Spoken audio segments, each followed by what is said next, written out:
With the 31st anniversary of the Americans with Disabilities Act, ADA, coming Monday, it is time to warn Maryland's small businesses about ADA virtual buy lawsuits since Maryland has dropped coronavirus-related restrictions.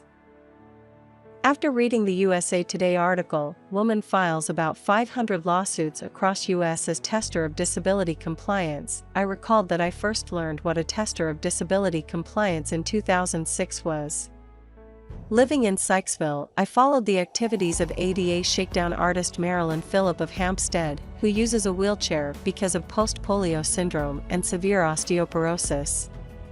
Professor Phillips of Morgan State University filed lawsuits against several businesses in the borough of Gettysburg, Pennsylvania, because they lagged far behind compliance with the ADA. In 2013, a federal court in Pennsylvania defined that an ADA tester is an individual with a disability who repeatedly visits places of public accommodation with the dual motivation of verifying ADA compliance along with availing himself or herself with the goods and/or services available. The other name of the ADA tester is a serial ADA lawsuit filer. Also, I recalled that former Senator Orrin Hatch, R. Utah, wrote his opinion in the USA Today last July. The purpose of the ADA is to bring persons with disabilities into the economy, not to destroy the businesses they would go to in the first place. In this regard, drive-by lawsuits violate the spirit of the ADA. Worse still, they pit the disability and business communities against each other, threatening to undermine the partnership that has made the law so successful. That's why curbing excessive litigation is key to securing the legacy of the ADA. Note that Maryland has 604,176 small businesses, according to the 2020 data provided by the U.S. Small Business Administration. But I have no idea whether these Maryland businesses are aware of ADA drive-by lawsuits and the newly virtual through lawsuits.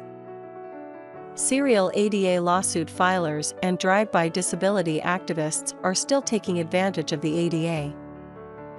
Drive-by litigation? Some serial ADA filers have never even set foot onto the property to determine any architectural barriers for disabled individuals. For example, the serial ADA filer drives around spots violations with accessible parking spots and signs without even getting out of the car. Virtual through litigation?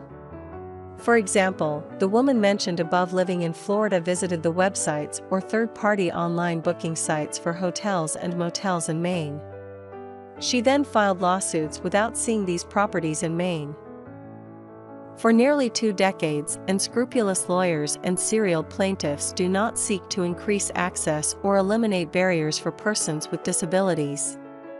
Instead, their demand letters describe overly technical or potential infractions and demand thousands of dollars to settle at a price point that is slightly less than the cost to retain counsel. For example, a 59-inch tall handicapped parking sign, instead of the 60-inch minimum, may result in a business's liability. Senator Hatch exclaimed, "Consider that in 2019 alone, 11,053 ADA Title III lawsuits were filed in federal court, a record-breaking number that has more than doubled in the last 5 years." The pandemic slowed 2020 federal ADA Title III filings, 10,982, but 2021 may be a record-breaker. On January 14, Representative Ken Calvert, R. California, introduced the ADA Compliance for Customer Entry to Stores and Services Act, H.R. 77, the Access Act. This bill is essentially the same as previous ADA notification bills, like H.R. 620 in 2018 and H.R. 4099 in 2019. This bill would aim to curb drive-by public accommodation suits by requiring that potential plaintiffs first give notice to the allegedly offending business, along with the opportunity to fix the problem, before filing an ADA suit. However, H.R. 77 is likely not coming out from the House committee this session. The majority of these Maryland businesses could face the third threat of ADA virtual buy lawsuit, while preparing for meeting the $15 minimum wage by 2025 and recovering from the COVID-19 pandemic.